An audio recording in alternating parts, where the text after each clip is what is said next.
ओम शांति। विशेष आज का टॉपिक भी बहुत अच्छा सुंदर रखा हुआ है, संस्कार परिवर्तन। संस्कार परिवर्तन वास्तव में हमारे ज्ञान योग का टोटल सार है। संस्कार परिवर्तन, संस्कारों को हमें परिवर्तन करना है, तब हम देवता बन सकेंगे। ज्ञान सुनते हैं, योग लगाते हैं, ये सब किस लिए? संस्कारों को परिवर्तन करने के लिए। ये वास्तव में सतयुग से कलयुग बना। ये कैसे बना? हमारे संस्कार दूषित हो गए, काम के, क्रोध के, लोभ लालच के संस्कार बन गए। तो इसलिए बाबा आकर के फिर हमें ये ईश्वरीय पढ़ाई पढ़ा रहे हैं। 4 सब्जेक्ट रखे, ज्ञान, योग, धारणा और सेवा। ये चारों सब्जेक्ट का सार है हमें अपने पुराने संस्कारों को परिवर्तन करके देवताई संस्कार धारण करना। संस्कार परिवर्तन इस पढ़ाई का सार है। मैं इतना योग लगा रहा हूं, रोज मुरली सुन रहा हूं, अमृतवेला कर रहा हूं, धारणा कर रहा हूं, तो भी मेरे अगर संस्कार परिवर्तन नहीं होते तो जरूर ज्ञान योग की कमी है। बच्चा स्कूल में जाता है लेकिन रिजल्ट आया तो फेल हो गया, इसका मतलब वो स्कूल में गया ही नहीं था, कहीं और जाता था। अच्छा, गया भी था लेकिन उसने पढ़ाई ठीक नहीं पढ़ी। इसी तरह अगर हम अमृतवेला करते हैं, योग लगाते हैं, तो भी संस्कार ही नहीं बदल रहे, इसका मतलब एक तो मेरा योग ठीक नहीं लग रहा है या फिर हमारा पढ़ाई पर अटेंशन नहीं है। इसीलिए हमें संस्कार परिवर्तन करना है। और जब हम कई दिन तक ज्ञान में चलते चलते कभी हमारे वही पुराने संस्कार जब आते हैं तब हम दिल शिकस्त बन जाते हैं। ये क्या है? मैं जैसे पहले आया था, जो मेरे अंदर थे संस्कार वही है। तब एकदम दिल शिकस्त लगता है कि हम तो फेल हो गए। एकदम चेहरे की में उदासी आती है, खुशी नहीं रहती। परमात्मा पढ़ा रहे, ज्ञान योग सीख रहे, तो भी खुशी नहीं है। क्यों? हमारे संस्कार नहीं बदले। इसलिए और अब तो हमारे पास समय बहुत कम है। अब हमें दृढ़ता से, क्योंकि दृढ़ता जब अंदर होगी तब जाकर के संस्कार बदलेंगे। इसलिए अब हमारे पास समय कम है, तो इसलिए जो हमारे अंदर कुछ रही हुई बातें हैं उसको हमें बदलना है। क्योंकि जब हम संस्कार के वश हो जाते हैं तब वायुमंडल को खराब कर लेते हैं, हम कर्मेंद्र के अधीन होकर के चलते हैं, हमारी खुशी गायब हो जाती है, हमारा योग नहीं लगता, बुद्धि भटकती है।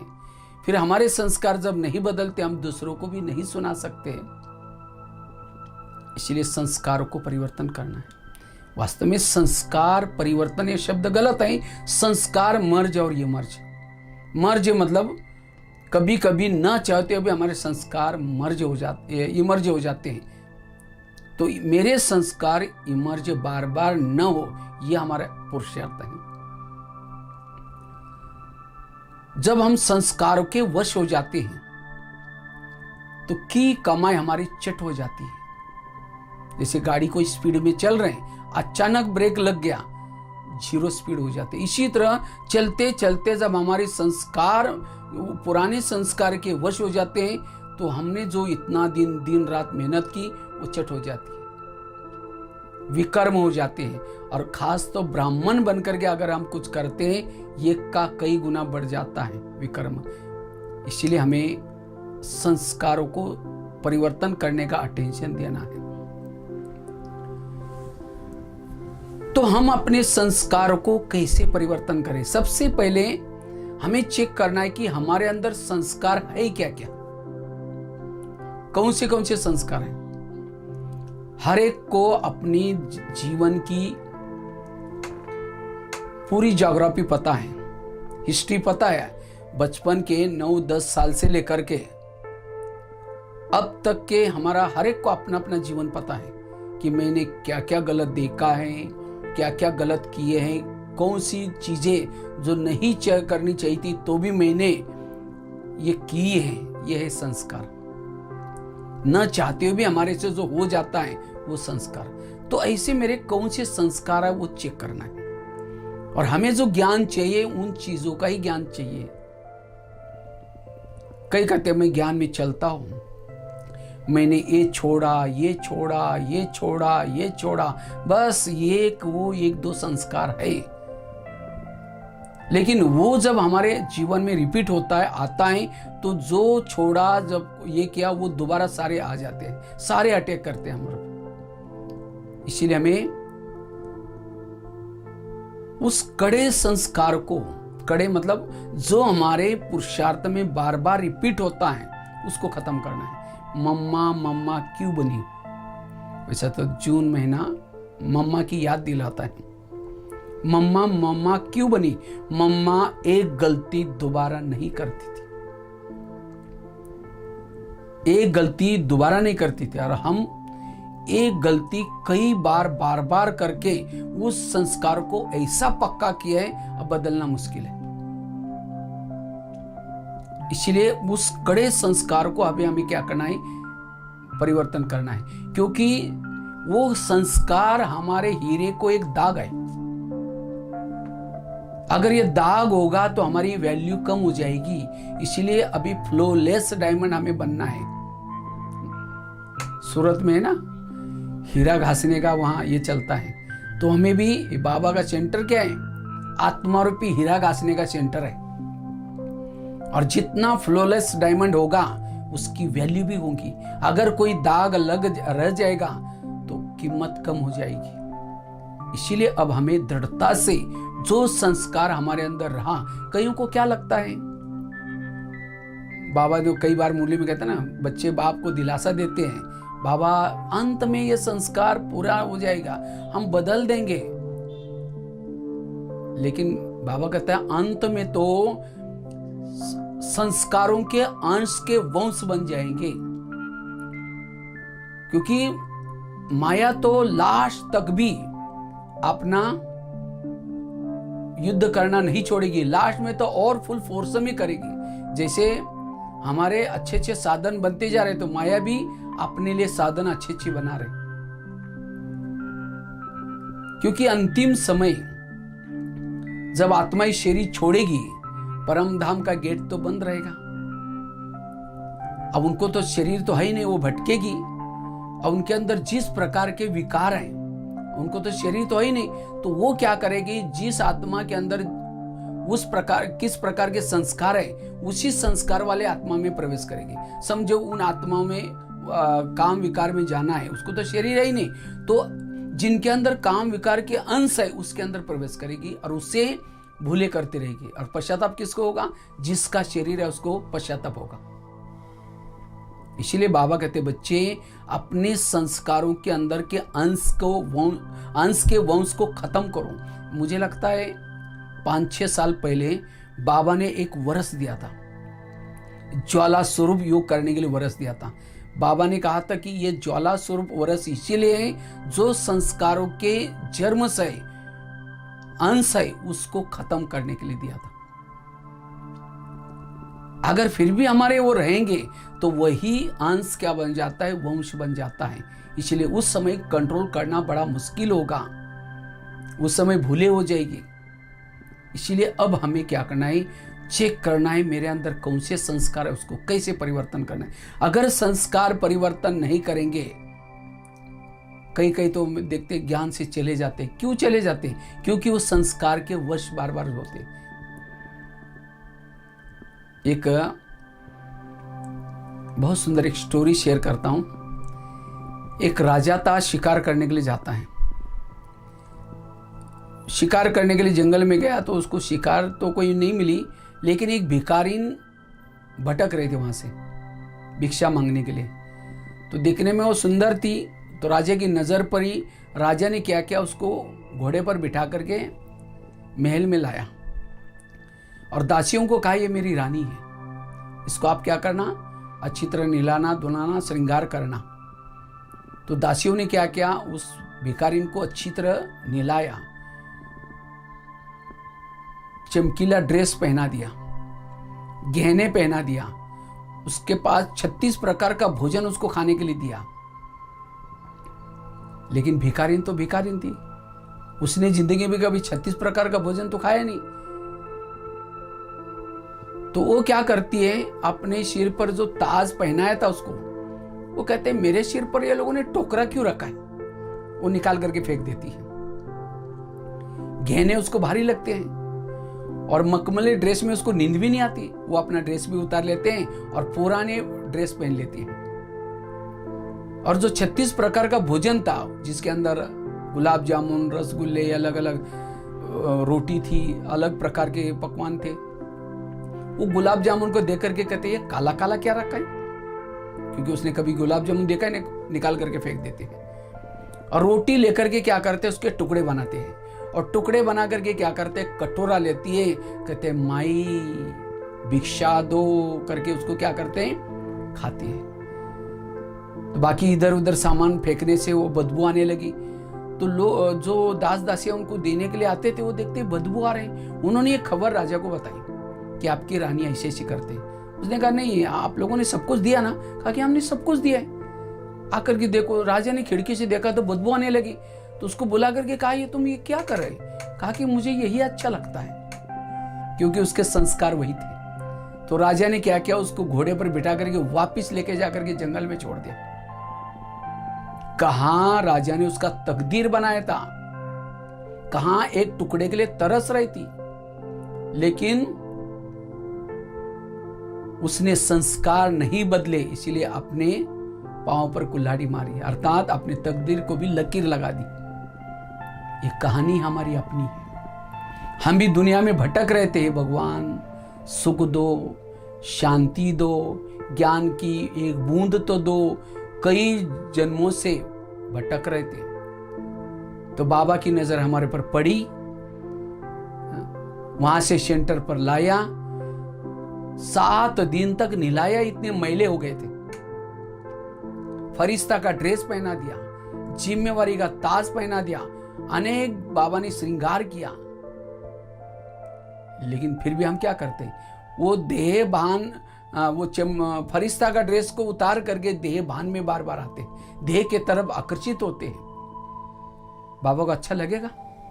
इसीलिए अपने संस्कारों को बदलना है। तो बाबा कहते हैं नहीं तो जाना हो तो भले जा सकते हैं। इसीलिए अपने संस्कारों को बदलना है। जब तक हम ज्ञान योग कर रहे हैं, अपने पुराने संस्कारों को परिवर्तन करना है। जब संस्कारों को बदलेंगे, तब हम यहाँ सदा के लिए बाबा के साथ में रहेंगे। नहीं तो कारण तो कुछ भी बनेगा, लेकिन संस्कार नहीं बदले, कुछ कारण बन करके हम अपने आप चले जाए। इसलिए हमें अपने संस्कारों में परिवर्तन करना है। जो ईश्वरीय नियम मर्यादाएं, उस प्रमाण चलना है। उसके लिए अंदर से दृढ़ता चाहिए, महसूसता की शक्ति चाहिए, तब हम अपने संस्कारों को बदल सकते हैं। नहीं तो जैसे युद्ध में क्या होता है, इधर अर्जुन की सेना है, इधर दुर्योधन है, तो अर्जुन क्या करेगा, दुर्योधन को तीर लगाएगा। ऐसे नहीं कि अर्जुन छोटियों को मारता जा रहा है, वो छोटे को कुछ भी नहीं करेगा, वो उसका लक्ष्य है दुर्योधन। अगर समझो उसने छोटियों को सबको मारा है, लेकिन दुर्योधन जिंदा है, जब दुर्योधन अटैक करेगा तो बाकी उसकी पराजय हो जाएगी। इसीलिए आज हम ज्ञान में चल रहे हैं, हम क्या करते हैं, मैंने इस ज्ञान में चलने के बाद मैंने ये छोड़ा, बस वो एक रह गया। इसलिए हमें मूल हमारे अंदर जो संस्कार है, जो कड़ा संस्कार है, उसको मारना है। जैसे राम रावण का युद्ध चलता है, राम रावण का एक सिर काटता है, फिर दूसरा काटता है, फिर तीसरा काटता है, वो सिर तो कट तो जाते हैं, दोबारा जुड़ जाते हैं। आखिर विभीषण आकर के राम के कान में एक बात सुनाता है, ये ऐसा नहीं मरेगा, उसके नाभि में तीर लगाओ। और जब नाभि में तीर लगा तो रावण क्या हो गया, मर गया। इसी तरह हम भी क्या करें, छोटी छोटी बातों को निकाल रहे हैं, लेकिन मूल कड़ा संस्कार जो है उसको परिवर्तन। तो कड़े संस्कार को मारना अर्थात नाभि में तीर लगाना। और जब वो कड़ा संस्कार जो हमारे जीवन में बार बार रिपीट होता है, उसको खत्म करेंगे तो बाकी छोटी छोटी बातें भी अपने आप खत्म हो जाएगी। इसीलिए तो कैसे पता चला कि मेरा ये कड़ा संस्कार है, और ये अभी का ही नहीं, जन्म जन्मांतर से भी हमने इसी संस्कार के कारण भूले किए। और वास्तव में संस्कार के वश आत्मा क्यों हो जाते हैं? क्योंकि आत्मा को सुख चाहिए, चाहे योग से सुख दो, चाहे उस संस्कार के वश होकर के अल्पकाल का सुख लो। जब हम ज्ञान योग की तरफ थोड़ा सा निगलेक्ट कर लेते हैं, ध्यान नहीं देते, आलस अलबेलापन हो जाते, तो आत्मा को फिर सुख नहीं मिलता प्रभु मिलन का, आत्म सुख। तब वो आत्मा क्या होती है, फिर कुछ समय के बाद देहबान में आती है और उस पुराने संस्कार के वश होकर के उसका सुख लेते हैं। इसीलिए हमें ज्ञान योग में पक्के होकर के आत्मा को वो सुख देना है, आत्मिक सुख देना है। जो आत्मिक सुख प्रभु मिलन का सुख लेता है, उसको संस्कारों का सुख, विकारों का सुख फीका लगेगा। जैसे कोई जिलेबी खाता है, उसको मुरमुरा दो, कहेगा नहीं नहीं इतनी अच्छी चीज खाई, अब मुझे मुरमुरा नहीं चाहिए। तो विकारों का सुख अर्थात मुरमुरा। इसलिए हमें योग और ज्ञान के द्वारा अति इंद्रिय सुख का अनुभव करना है। हम अपने जीवन का हर एक को एनालाइज करना है। कभी एकांत में बैठ करके अपने जीवन के 10 साल तक जाओ, 10 साल से लेकर के ज्ञान में आने तक आपने कौन से संस्कार के द्वारा ज्यादा भूले किए हैं, वो हर एक को याद है, वो याद करो, वो संस्कार लिखो कि उस समय का कौन सा संस्कार था। उसके बाद ज्ञान में आए, ज्ञान में आए, ज्ञान समझ में आया, बुरा अच्छा क्या सब कुछ समझ आया। तो भी ज्ञान होने के बाद भी फिर भी मेरे अंदर कौन सा संस्कार रिपीट हो रहा है, वो चेक करो। भले अभी रूप बदल गए, पहले जैसा नहीं होगा, लेकिन फिर भी उसका संकल्पों में, कभी कभी कर्मों में भी ऐसा कौन सा संस्कार है, उसको एकांत में बैठ करके चेक करो। और मुझे लगता है जो पहले था वही हमारा संस्कार अभी भी है, और वो अंश है, और उस अंश को हमें खत्म करना है। यही मेरा दुश्मनी संस्कार है। जैसे भीष्म के सामने जब शिखंडी आता है, उसके सारे हथियार स्टॉप हो जाते हैं, कुछ काम नहीं करते। महारथी होने के बाद भी शिखंडी के सामने वो क्यों? उसका पिछले कुछ जन्मों का हिसाब किताब था। इसी तरह आज ये संस्कार हमारे सामने क्यों आता है? क्योंकि जन्म जन्मांतर से जब हम अकेले हो गए, तनाव टेंशन में आए, कुछ सुख शांति की इच्छा हुई, उस संस्कार का सहारा लिया, और इसीलिए उस संस्कार से हमारे हिसाब किताब बने। वो हमारे लिए शिखंडी है। और जब वो ज्ञान इतना होने के बाद, सब कुछ करने के बाद, जब वो संस्कार सामने आता है, उसकी बातें आते हैं, तब हमारा ज्ञान योग बाजू में हो जाता है, हम उसके वश हो जाते हैं। वो शिखंडी संस्कार कौन सा है? यही आत्मा की असली बीमारी है, और उसी बीमारी का इलाज करना है। जैसे हॉस्पिटल में जाते हैं, डिस्पेंसरी में, तो दवाई कौन सी मांगते हैं?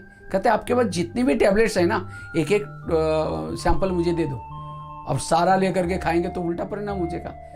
जो बीमारी है वही दवाई टैबलेट मांगते हैं। अगर सिर दर्द है, कि मुझे सिर दर्द की दवाई दो। अब सिर दर्द है, पेट दर्द की दवाई खाएंगे तो कोई असर ही नहीं होगा। इसी तरह मुरली भी एक डिस्पेंसरी है। इसके अंदर काम की, क्रोध की, लो हर विकारों की दवाई है, टैबलेट्स है। तो हमें मुरली सुनते समय मेरे अंदर की बीमारी क्या है और उसकी टैबलेट क्या है, वही दवाई लेनी है।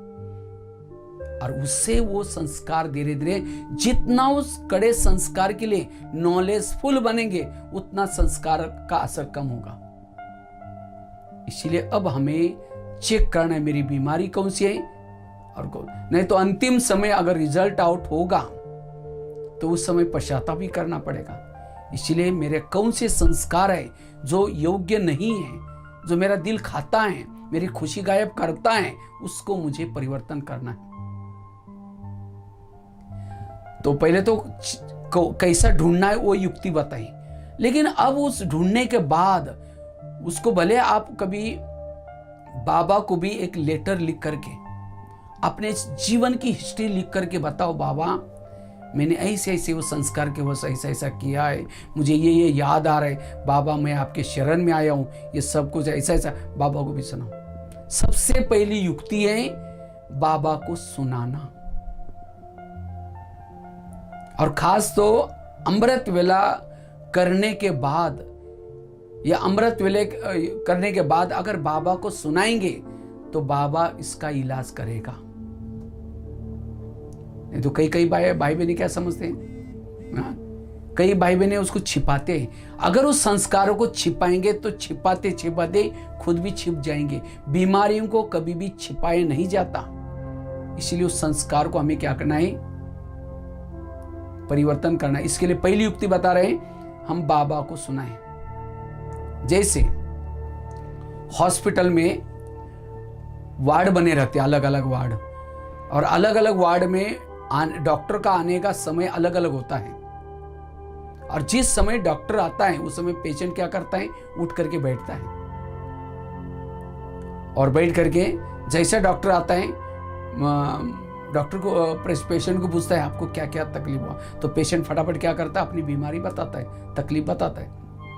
अब डॉक्टर चक्कर लगा रहा है, पेशेंट सोया पड़ा हुआ है, चेकिंग ही नहीं होगी, उठाने की कोशिश करेगा तो भी नहीं उठा, तो फिर उसको चेक करने के लिए उनके ऑफिस में लेके जाना पड़ेगा, उसकी एक्स्ट्रा फी लगेगी। जब डॉक्टर आता है उस समय चेकिंग करना होता है। या समझो कोई उठा भी है बेड से, लेकिन नींद कर रहा है तो भी चेकिंग नहीं होगी। तो इसी तरह बाबा भी एक डॉक्टर है। सारे ये संसार जो है एक बहुत बड़ा हॉस्पिटल है। किसको काम की, किसको क्रोध की, किसको लोभ लालच की, कोई ना कोई विकारों के वश हर आत्मा है। और बाबा सुप्रीम सर्जन है।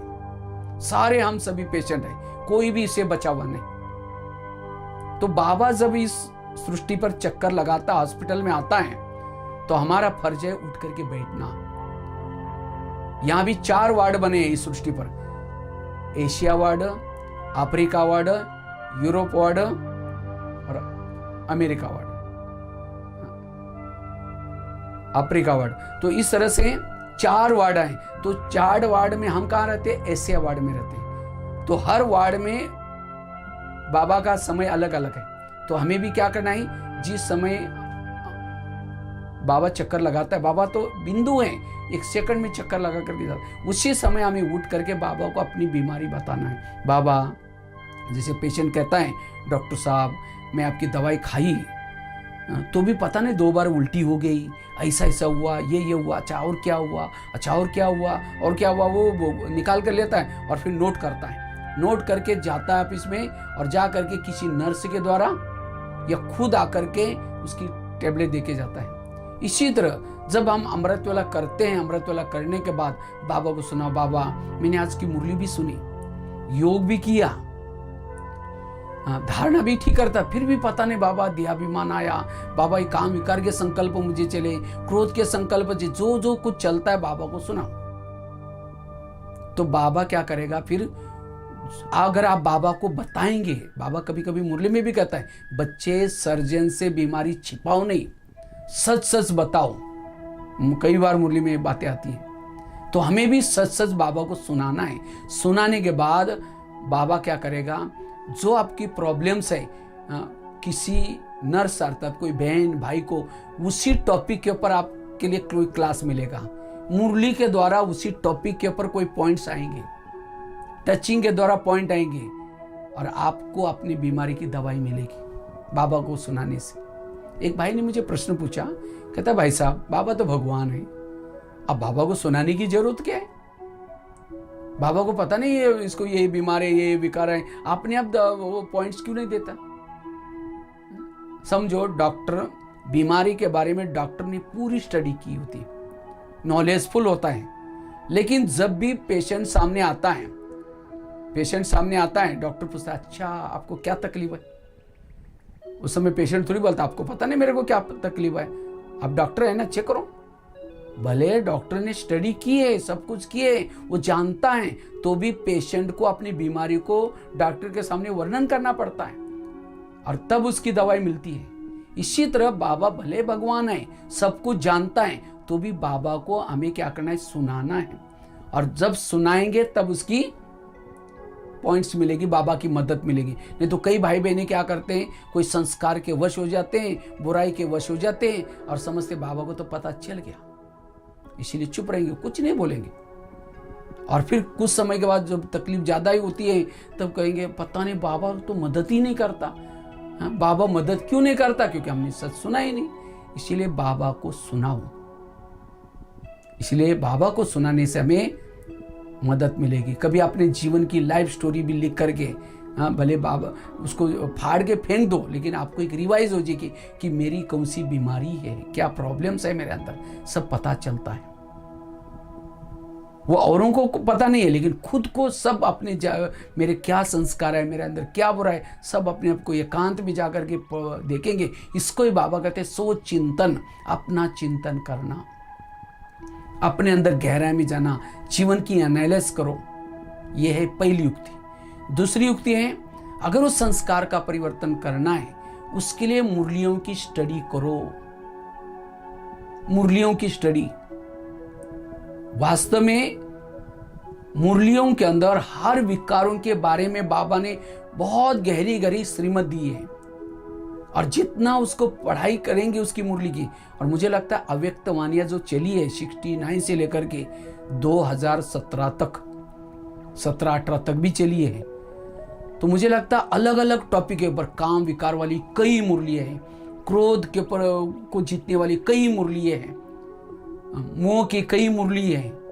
हर विकारों के लिए बाबा ने अनेक मुरलियां चलाई। इतने नहीं, साकार मुरली में भी हर विकार के लिए अलग अलग पॉइंट्स आते हैं।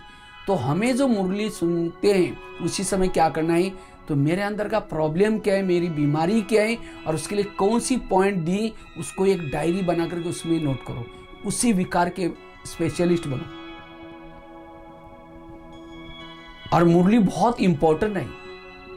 जितना मुरली, वास्तव में मुरली है भगवान वाच। अगर कोई व्यक्ति आपको कुछ सुनाता है, वो तो उनके अनुभव से सुनाता है, वो सत्य है ऐसे नहीं है गारंटी, लेकिन मुरली अनुसार जितना चलेंगे उसका जिम्मेवार बाबा।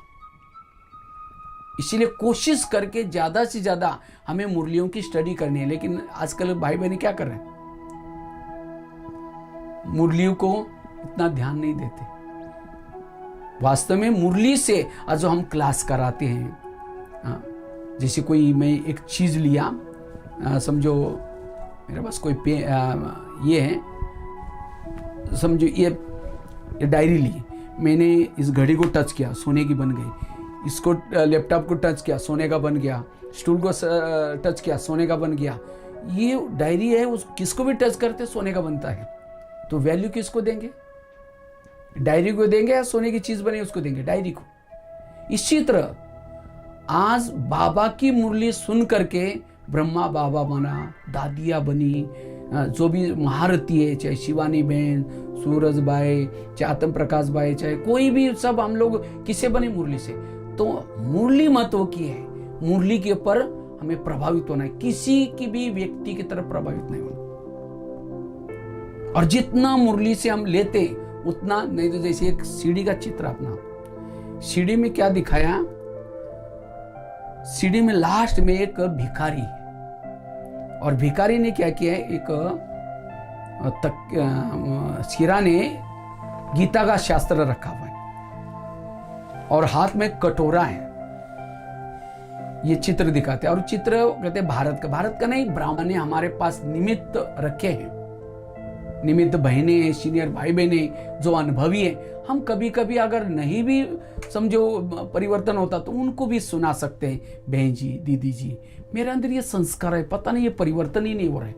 नहीं तो कई क्या समझते हैं, अगर हमने दीदी को बताया, बहन जी को बताया, तो बहनें हमें उस नजरों से देखना शुरू करेंगे। इसीलिए कभी पूछते भी कैसे हो, हाँ बहुत अच्छा है, हम तो संस्कार के वश हो रहे, गलत काम कर रहे हैं, तो भी क्या कहें, हाँ बहुत अच्छे।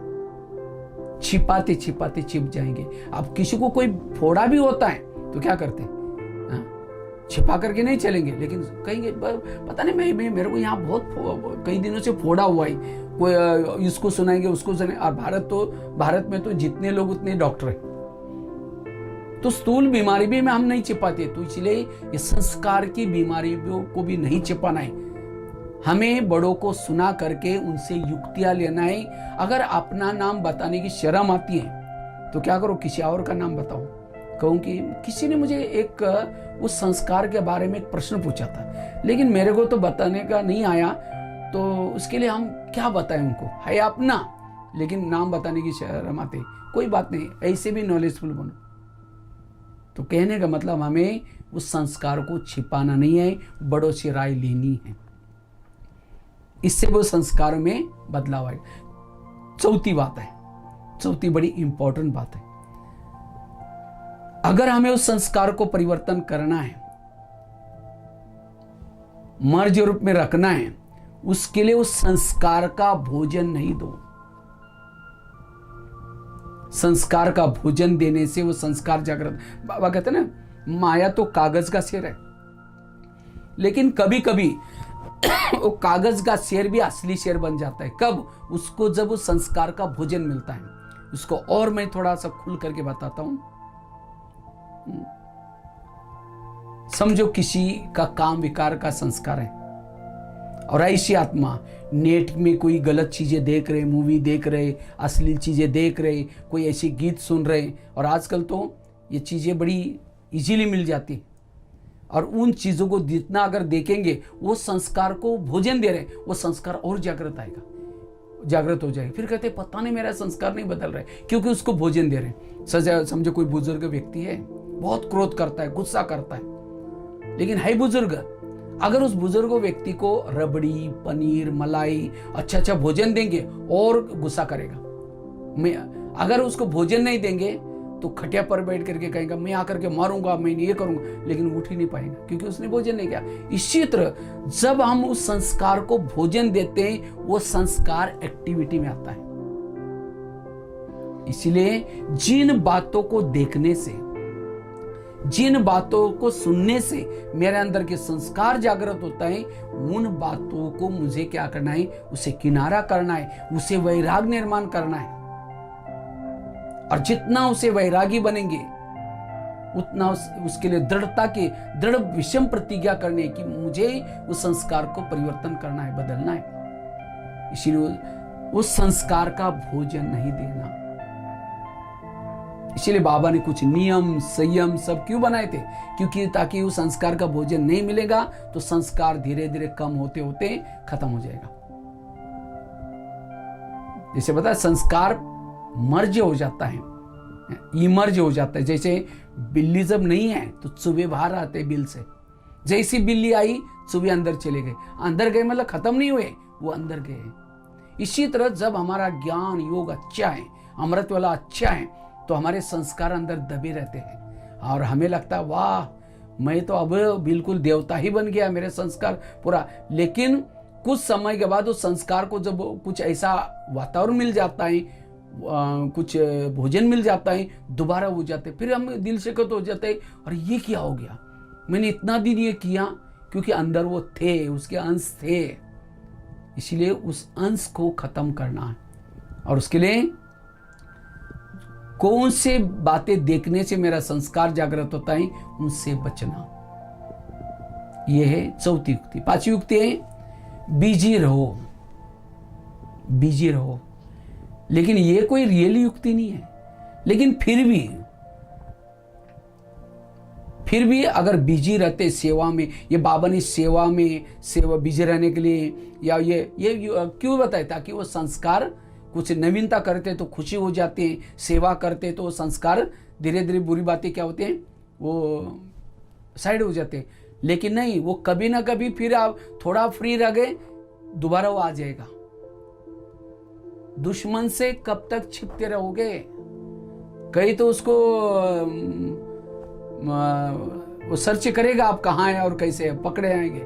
इसी तरह बिजी रहना ये कोई युक्ति नहीं। जब फ्री रह जाते हैं, फिर दोबारा कहते हैं ना, खाली मन शैतान का घर। जैसे कोई पड़ोसनी आपके घर में आती है, अगर आप कुछ करने में बिजी रहते हैं, वो आवाज लगाएगी, ये करेगी, लेकिन देखा आपने कुछ बोला ही नहीं, वो चली जाएगी। फिर दोबारा चक्कर लगाते, फिर तीसरी बार चक्कर लगाते। जब बिजी है वो तो नहीं है, और जैसे फ्री देखा तुरंत अंदर आएगी। इसी तरह बाबा कहते हैं माया हमारी मासी है, पड़ोसनी है, वो भी देखते हैं कि थोड़ा भी फ्री हो गए, वो संस्कार जागृत हो जाते हैं। इसलिए बिजी रहना, हमेशा अपने आप को बिजी रखो।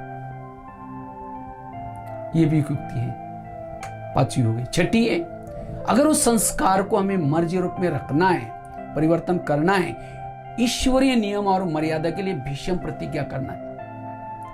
जितना हम ईश्वरीय नियम और मर्यादा के अंदर रहते हैं उतना वो संस्कारों का भोजन नहीं मिलता, ताकि वो कमजोर हो जाता है। नहीं तो हम क्या करते, कहते आज तो हम तो बहुत दिन से ज्ञान में चलते हैं, अभी तो हम तो बहुत पुरुषार्थ किया, चलता है, कोई बात नहीं। कभी कभी हम नियम को तोड़ देते, जब नियम को तोड़ा तब जाकर के वो संस्कार आ जाते। इसलिए हमें ईश्वरीय नियम और मर्यादा प्रमाण चलना है। इसलिए कुछ भी हो जाए, नियम अंत तक हमें नियम मर्यादा पर चलना है। चाहे अमृतवेला का योग, चाहे खान पान शुद्धता का नियम, चाहे मुरली सुनने का नियम, जो भी बाबा ने हमें नियम संयम दिए, जो नियम संयम के अंदर रहता है, माया उस करंट के अंदर नहीं आएगी, उस रेखा के अंदर नहीं आएगी। लेकिन कभी कभी जाने अनजाने हमारे सब नियम टूटते हैं, क्योंकि नियमों में रहने से हमारे में ताकत रहती है, वो संस्कार कुछ नहीं करेगा।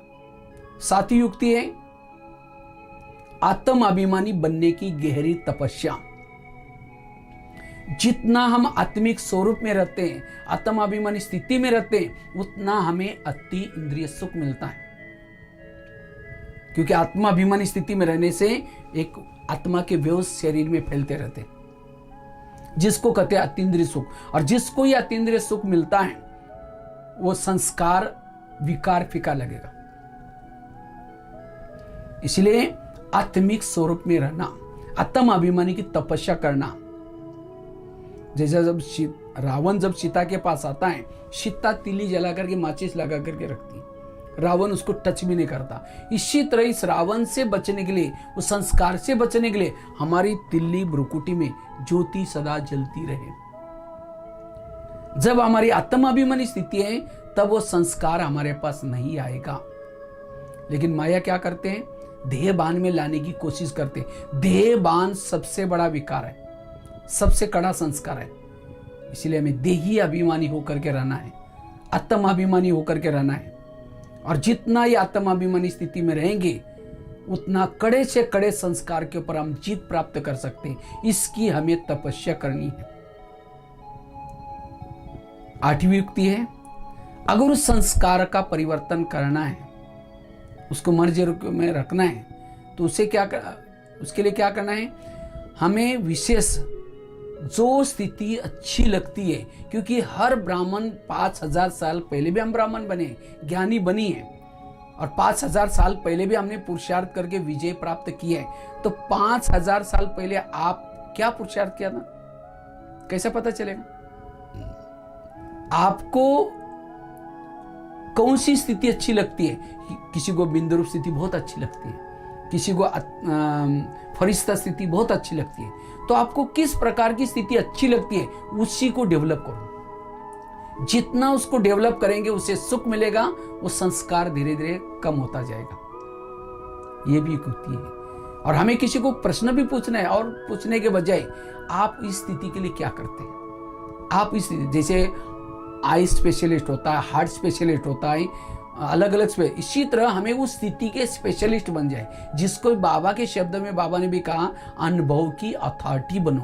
अगर एक स्थिति के अनुभव की अथॉरिटी होंगे तो अंतिम समय के पेपर में भी पास हो सकेगी। कोई ना कोई एक स्थिति के अनुभव की अथॉरिटी बनो, तब उस संस्कार का असर कम हो जाएगा। और लास्ट की 9वीं युक्ति सुनाते, अगर उस संस्कार को परिवर्तन करना है, उसका असर कम करना है, उसके लिए लास्ट की और इंपॉर्टेंट युक्ति है ज्वाला स्वरूप योग। जितना हम ज्वाला स्वरूप स्थिति में रहेंगे, उस संस्कार के अंश के वंश खत्म होंगे। ज्वाला स्वरूप हमें ऐसी, और यही इंपॉर्टेंट युक्ति है, क्योंकि इसी ज्वाला स्वरूप से हमारी आत्मिक स्थिति बनेगी। इसी ज्वाला स्वरूप स्थिति से हमारे आत्मा के अंदर जो विकारों के अंश के वंश है वो खत्म होंगे। जैसे कोई भी बीज जब उसको भूनते हैं उगता नहीं है, इसी तरह जितना हम ज्वाला स्वरूप योग करेंगे वो संस्कार हमारे एक्टिविटी में नहीं आएंगे। इसीलिए मेरी ज्वाला सदा जलती रहे, ज्वाला स्वरूप तपस्या। इसलिए बाबा ने खास, अब ये लॉकडाउन का समय मिला था हमको, सभी ने तो किया होगा पुरुषार्थ। अगर नहीं किया तो और भी हमें अपने पुरुषार्थ पर, एक तो अमृत वेला का योग, क्लास के पहले योग, ईश्वरी महावाक्य, रात को सोने से पहले नुमा शाम का योग, ट्रैफिक, इस तरह से हमें योग में, और योग में इंटरेस्ट से योग करना है। ऐसे नहीं कि बोर हो गया। कई भाई बहने कई प्रश्न पूछते, भाई जी इतना समय बैठना बड़ा बोर हो जाता है। योग को मनोरंजन बनाओ। अलग अलग सोमानों में इसके ऊपर भी हम अलग से एक दिन क्लास करेंगे। योग को हम मनोरंजन कैसे बनाएं, लंबा समय तक कर्मों में हम कैसे योग करें, उसके ऊपर अलग से फिर कभी देखेंगे। तो कहने का मतलब, योग को जितना योग के ऊपर इंटरेस्ट लेंगे, योग के सब्जेक्ट के ऊपर, उतना ही आप उस संस्कार को परिवर्तन कर सकते हैं। ज्ञान भी चाहिए, योग भी चाहिए। केवल योग लगाएंगे, ज्ञान नॉलेजफुल नहीं होंगे, तभी भी भूल होगी। और केवल नॉलेजफुल है लेकिन कंट्रोलिंग रूलिंग पावर नहीं है, तो भी भूले होते रहेंगे। दोनों भी चाहिए, ज्ञान भी चाहिए, उस संस्कार के बारे में कैसा आता है, क्या होता है, पिछले बार कैसा आया था, अब उसको मुझे क्या करना है। वास्तव में बाबा कहते हैं, माया मेरी बेटी है और तुम मेरे बच्चे हो। तो माया और हमारा रिश्ता क्या हो गया, भाई और बहन। कोई भी बहन भाई को थप्पड़ मारते कभी कभी, क्यों? जब वो बाप का कहना नहीं मानता। इसी तरह माया बहन भी हमको थप्पड़ कब मारते, जब हम बाबा का कहना नहीं मानते। कोई ना कोई नियम को तोड़ देंगे, माया बहन थप्पड़ मारेगी। जिस समय माया बहन ने थप्पड़ मारी, गाल को पकड़ करके चेक करो, मैंने 3-4 दिन पहले क्या भूले की थी। अमृत वाला मिस किया था, कुछ देखा था, कुछ तो गलत किया था, तब तो थप्पड़ मारी। तो माया बहन को, बहन के सामने हाथ आगे करके प्रतिज्ञा करो, माया बहन सॉरी, मैंने वो गलती की थी इसलिए आपने थप्पड़ मारी, आगे से मैं गलती कभी नहीं करूंगा। माया तो खुश हो जाएगी। वास्तव में माया आते हमें आगे बढ़ाने के लिए। जब आप अमृत वेला कर रहे हैं, नियम प्रमाण चल रहे हैं, तो माया तो खुश हो जाता है, ताली बजाते। लेकिन जब आप नियम को तोड़ते हैं, थप्पड़ मारते, कहते हैं भैया संगम युग चल रहा है, तुम ये क्या गलत काम कर रहे हैं। इसलिए नियम के लिए भीष्म प्रतिज्ञा, ज्वाला स्वरूप योग। तो कितनी बातें हो गई? 9 बातें हो गई। पहली बात दोबारा एक बार रिपीट करता हूं, अगर उस संस्कार का प्रभाव कम करना है, बाबा को सुनाओ। दूसरी बात बताई, मुरलियों की स्टडी करो। जिस प्रकार के टॉपिक, कौन सा आपका संस्कार है, उस टॉपिक के मुरलियां हैं, उसको टिक मार कर। और आजकल तो मुझे लगता है, कई तो मैंने खुद देखा, कहीं आजकल तो नेट में भी, व्हाट्सएप में भी ये सब आ रहे हैं। एक अपनी साइट बनी है DR लोहार करके, उन्होंने तो पूरी 69 से लेकर के सब मुरली डाले। कभी क्लिक करके डाउनलोड करके वो मुरली पढ़ो, बहुत इजी है। और कौन सी प्रॉब्लम आई उसको आप निकाल करके वो पढ़ो, तो बहुत अच्छा हमें सहज उसके लिए आइडिया मिलेगी। तीसरी बात बताई, हमारे पास जो सीनियर है उनको सुनाना। चौथी बात बताई, उसका भोजन ना देना। पांचवी बात बताई, बिजी रहना। छठी बात बताई, ईश्वरीय नियम मर्यादा का पालन। सातवीं बताई, आत्म अभिमानी की तपस्या। और आठवीं बताई, जो चीज अच्छी लगती है उसको डेवलप करना। और नवीं बात बताई, ज्वाला स्वरूप योग। तो योग का प्लानिंग बनाओ। योग के, मुझे याद है अभी कुछ दिन पहले, वैसे तो मैं पूरा इंडिया में जाता रहता हूँ, तो जब लॉकडाउन का हो रहा था, उससे पूर्व में कानपुर गया था। शायद मैं 18 को तो आ गया था, लेकिन लॉकडाउन तो शायद 24 या 23 से हुआ था, कुछ सभी तरफ बंद हो गया था। तो यहाँ पता चला कि भाई जो बाहर से होके आए हैं उनको भी 14 दिन क्वारंटाइन में रखना है। तो मैं तो आया था, तो मेरे को फिर तो कहा कि आपको 14 दिन रहना है। तो एक ही कमरे में मुझे बिठा दिया। तो मैं सोचा बोर हो जाऊँगा, 14 दिन करना का है। तो मैंने बहुत सारी, मेरे पास जो आज तक जो सेवाएं की उस हार्ड डिस्क में भर के रखा है, वो सब ले लिया। मैंने सोचा उसको ठीक करूँगा। उसके साथ में मैंने अव्यक्त वाणियों की सारी किताबें ले ली। उसके बाद बहुत सारे पन्ने ले लिया। मैं सोचा कुछ आर्टिकल लिखूंगा। इस तरह से तैयारी करके गया था। लेकिन जैसे मैं उस कमरे में प्रवेश किया, जैसे आवाज़ आती, बाबा कहते, बच्चे ये सब गोरख धंधा नहीं करना। हाँ, दादियों ने तो 14 साल तपस्या की थी, तुमको ये 14 दिन तपस्या के लिए मिले हैं। बस जैसे मैं अंदर गया, और ड्रामा अनुसार ऐसा हुआ, उस रूम में ना फोन चलता था, कोई भी मेरे पास 2-3 सिम थे, ना जियो चलता था, ना एयरटेल चलता था, ना बीएसएनएल, कोई फोन भी नहीं चलते थे। तो बिल्कुल अंदर गए, 3 बार दरवाजा खुलता था, भोजन मिलता था, और हमने प्लान बनाए जाते ही कितना बजे उठना है, किस समय क्या करना है, एक्सरसाइज करना, ये करना, सारा स्टडी क्या करना। तो इस तरह से योग करने में और योग के लिए अलग अलग विजन बनाए, और वो 14 दिन का इतना असर हो गया, अभी भी मैं कमरे से बाहर जाने का दिल ही नहीं कर रहा है, बिल्कुल लग रहा है कि एकदम उसी स्थिति में रहे। तो मैं बाबा को इतना थैंक्स देता हूँ, बाबा मुझे वो चांस दे दिया 14 दिन का तपस्या का। इसलिए तपस्या में बहुत आनंद है, बहुत अच्छा है। तो इसलिए आप लोग भी मनोरंजन बनाओ। तो बताए कि आप कैसे मनोरंजन बनाए, वो बाद में बताएंगे। तो ये 9 बातों को आप याद रखेंगे, और संस्कार परिवर्तन करना जरूरी है, क्योंकि आप हमारी सबकी रिटर्न जर्नी है। जैसे पांडव की विजय हो गई, पांडव पहाड़ी पर गए थे, 5 पांडव, द्रौपदी, कुत्ता, ये सब थे। लेकिन कहते हैं उस पहाड़ी का नाम शायद मेरू पर्वत था। उस पहाड़ी का वो नियम था, उस पहाड़ी पर वही चढ़ सकता था जो सत्य ईमानदार है। 5 पांडव, द्रौपदी, कुत्ता जब जा रहे थे, तो चलते चलते अचानक द्रौपदी गिर गई। तो भीम की नजर गई, भीम ने देखा रही द्रौपदी तो है ही नहीं। तो सभी पांडवों को बुलाया, कहा कि भाई द्रौपदी है ही नहीं। तो पांडव क्या हो गया, पीछे वापिस चले गए जिस रास्ते से आए थे। तो एक जगह पर द्रौपदी गिर गई थी। तो भीम उसकी बहुत महिमा करता है, कितनी अच्छी स्त्री थी, हमारे साथ जंगल में रही, त्याग किया, तपस्या किया, ये छोड़ा वो छोड़ा। भीम ने सब बातें बता रहा था, वर्णन कर रहा था। युधिष्ठिर सुन रहा था। युधिष्ठिर ने कहा उसने सब कुछ छोड़ा, त्याग किया, तपस्या किया, लेकिन एक बात नहीं छोड़ी। कौन सी बात? उसका पांडव के साथ सबके साथ प्रीत थी, लेकिन एक अर्जुन के साथ एक्स्ट्रा लगाव था। देखो उसने सब कुछ छोड़ा, लगाव नहीं छोड़ा। पांडव को तो जाना था, उधर ऊपर इंद्रदेव उनका इंतजार कर रहे थे, उन्होंने इतना बड़ा युद्ध किया था, उसका उनको प्राइज मिलने वाला था। वो तो चले गए, जिसके साथ लगाव था वो भी चला गया। तो द्रौपदी को उस समय पश्चाताप होता है, उसको याद आता है कैसे मैं बातें करती थी चुप चुप करके, कैसे क्या क्या सारा याद है, पश्चाताप करते हैं, रोती है। लेकिन जो हो गया हो गया। ये कहानियां, ये महाभारत की बातें संगम युग की यादगार है। हमारी भी विजय होगी, विजय होने के बाद सभी को, पांडव को पहाड़ी पर जाना होगा। पहाड़ी मतलब माउंट आबू ही नहीं, पहाड़ी अर्थात परम धाम, सीधा है। उस पहाड़ी पर वही चढ़ सकता है जो ब्राह्मण बन करके, जो सत्य, ईमानदार, बिल्कुल एक्यूरेट रहा। अगर मेरे अंदर कोई संस्कार है, पुरानी बातें हैं, तो गिर जाएंगे। फिर बाबा कहीं याद दिलाएगा, तुमने ये किया, मैंने तुमको इतना टाइम दिया था, ये टाइम दिया था। इसीलिए बाबा कहते बच्चे, जो चीज है उसको परिवर्तन करो, बदलो। कई बार हम गलत काम करते हैं, हमें लगता है मैं अकेला हूं, किसने भी नहीं देखा। लेकिन बाबा तो कहते हैं तुम्हारे सभी के फोटोग्राफ्स मेरे पास पहले ही पहुंच जाते हैं, वीडियो भी आ जाता है। जब अंत समय हम जब जाएंगे, उस समय बाबा सब दिखाएगा, ये किसका फोटो है, आपका ही किसी और का है।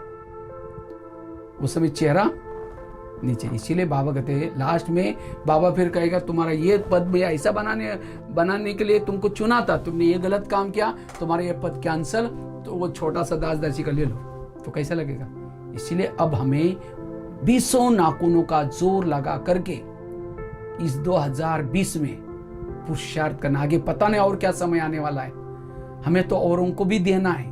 अगर हम स्वयं को नहीं बदला तो औरों को कैसे देंगे। इसीलिए अब हमें उस जो भी कड़ा संस्कार है उसको परिवर्तन करना है। इतना ही नहीं, आगे चला, नकुल गिर गया, सहदेव गिर गया, भीम गिर गया, अर्जुन भी गिर गया, और केवल कुत्ता और युधिष्ठिर स्वर्ग में गए। कुत्ता मतलब कोई प्रैक्टिकल कुत्ते की बात नहीं, लेकिन कुत्ता मतलब कहते युधिष्ठिर में ईमानदारी थी, और इसलिए वही जीत प्राप्त की। इसी तरह नकुल क्यों गिर गया, बुद्धि का अभिमान था। सहदेव क्यों गिर गया, सहयोग का अभिमान था। भीम क्यों गिर गया, शक्ति का अभिमान था। अर्जुन क्यों गिर गया, अक्षय ने सेना को मारा, तीर चलाए, इसलिए उसको अभिमान था। इसलिए अगर हमारे अंदर कोई ऐसा है संस्कार, तो हमें परिवर्तन करना है। इसलिए अगर संस्कार नहीं परिवर्तन करेंगे तो अंत में पश्चात, और ब्राह्मण बन करके हमें गलत काम नहीं करना है। लास्ट एक बात सुना करके पूरा करता हूँ, क्योंकि समय भी तेजी से चल रहे हैं। एक बार पांडव कौरव, तो सभी को लगता है कि अभी कौरव और पांडव तैयार तो हो गए, युवराज तो हो गए, लेकिन अब राजा किसको बनाए जाए, राजकुमार इस बीच कौन किसको चॉइस करे। तो सब कहते हैं भाई राजकुमार उसको बनाया जाए जो योग्य है, लेकिन लगता है कि योग्य कौन है इसमें। तो उनकी योग्यता की परीक्षा लेने के लिए क्या क्या एक दरबार बिठाया, और उस दरबार में अचानक क्या हो गया, एक व्यक्ति 4 व्यक्ति को उनका सिर बांध करके उनको दरबार में लाया गया। और सबसे पहले क्या किया, इसको दुर्योधन को प्रश्न पूछा, अगर तुम राजकुमार बनोगे, तुम्हारे सामने कोई केस आएगी, तुम उसको क्या सजा दोगे। इन चारों ने मिलकर के एक व्यक्ति का मर्डर किया, तो क्या करोगे। तो दुर्योधन उठ करके कहता है, अच्छा मर्डर किया है, मैं भी उनको यही कहूंगा कि इनके भी मर्डर करो, मैं यही उनको करूंगा, इनका भी मर्डर करो। फिर उसके बाद वही प्रश्न युधिष्ठिर को पूछा। युधिष्ठिर थोड़ा सा गंभीर हो गए।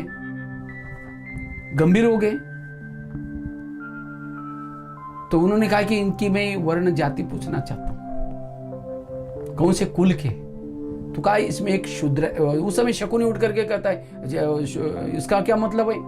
हाँ, मेरी भांजे ने जो बोला से, लेकिन सब कहते नहीं, उन्होंने पूछा है तो बताओ उनको कौन सी कुल के। कहा कि एक है शूद्र वर्ण का, दूसरा है वैश्य, तीसरा है क्षत्रिय, चौथा है ब्राह्मण।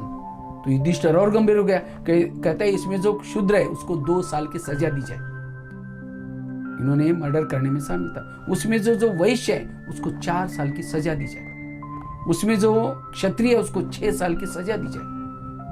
और कहा इसमें जो ब्राह्मण है उसको क्या सजा देने, मैं नहीं कहूंगा, आचार्य द्रोण बैठे वो बताएंगे। ब्राह्मण है, ज्ञानी है, तो भी गलत। ये सारी जो भी वृत्तांत है संगम युग के है। आज हमने एक शूद्र बन करके गलती की, माफ हो सकते, वैश्य बन करके की, माफ हो सकते, क्षत्रिय, लेकिन ब्राह्मण बन करके हमें जो गलती करते, क्योंकि प्राप्ति भी एक का, बाबा कहते 100 गुना, इतना ही गलत काम करते तो एक का 1000 गुना 100 गुना गलती भी हो जाती है। इसलिए हम अच्छा कितना करते वही गिनते, लेकिन बुरा करते वो नहीं करते। इसलिए संस्कार परिवर्तन बड़ा जरूरी है। इसलिए आप लोग जरूर, अभी जो टाइम मिला है इस लॉकडाउन का, इसमें और इस साल में ऐसी तपस्या करने जो हमारे संस्कार बदल जाए, इसके लिए कुछ अनुभव के आधार से युक्तियाँ बताई, आप इसको अपनाएंगे और जीवन में करेंगे। ठीक है, इसी के साथ साथ बहुत बहुत धन्यवाद।